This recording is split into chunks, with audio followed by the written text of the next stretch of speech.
For the Washington Cube, my original inspiration was to put together a cube that was easy to buy into and maintain often with a lot of small changes to help smooth out the format without breaking the bank. And so I used a budget restriction that I had just come up with for some Commander friends that I called Washington, where every card was $1 or less using the TCG player market price of the lowest of the cheapest tournament legal printing. The cube is a vintage minus. There are cards in it that are vintage power level.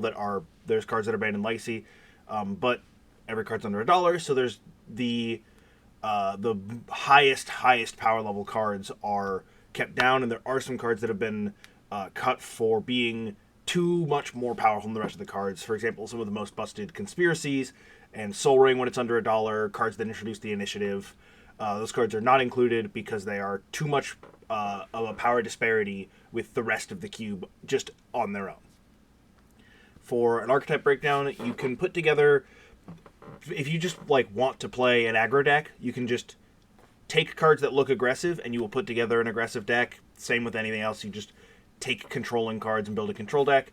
The specific supported archetypes for aggro decks, there is Grey Weenie, so white and black, 2 power 1-drops, and ways to recur them, and ways to get value out of recurring them, and just playing them and attacking your opponent with them.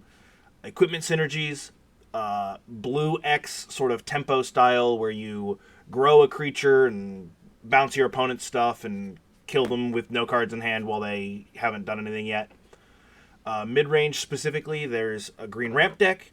There's a Builder's Talent Affinity Light deck that puts a ton of artifact tokens in play and then gets value out of them with improvised cards or sacrificing them for value or just getting the value off of cards like Builder's Talent from the mentoring.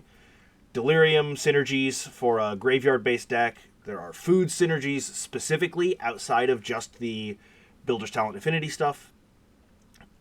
Sort of controlling archetypes specifically, there's a Reanimator deck with ways to discard or entomb big creatures and a couple of reanimation spells, put some large creature in play, kill your opponent with it. And a Blink deck. Based in blue-white, you can splash another color. You can just play white X or blue X if you really wanted to, where you're recurring end of the battlefield effects for a lot of value.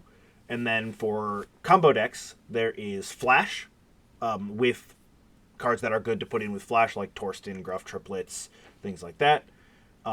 Seismic Swans, so Swans of Brynnar Ghoul, Seismic Assault, or Chain of Plasma to draw your deck, and then Shadow of the Grave gets all the cards back, and you throw them at your opponent and they die.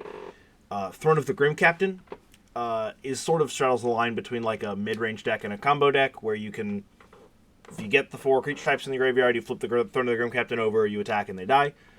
And there's the sort of creature combo net web based sort of in Abzan, where you, Persist Creature plus way to put counter on it plus Sack Outlet, or Devoted Druid and Vizier of Remedies, which also works as a way to work the Persist, and Presence of Gond, where there's just a big net of combos in there.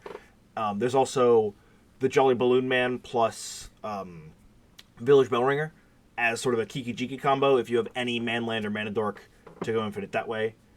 I think that's all the combo decks. There might be other archetypes that sort of exist in there, but general power, pick good cards, put them in your deck will be good. There's not really anything special about the cube like custom cards or anything like that.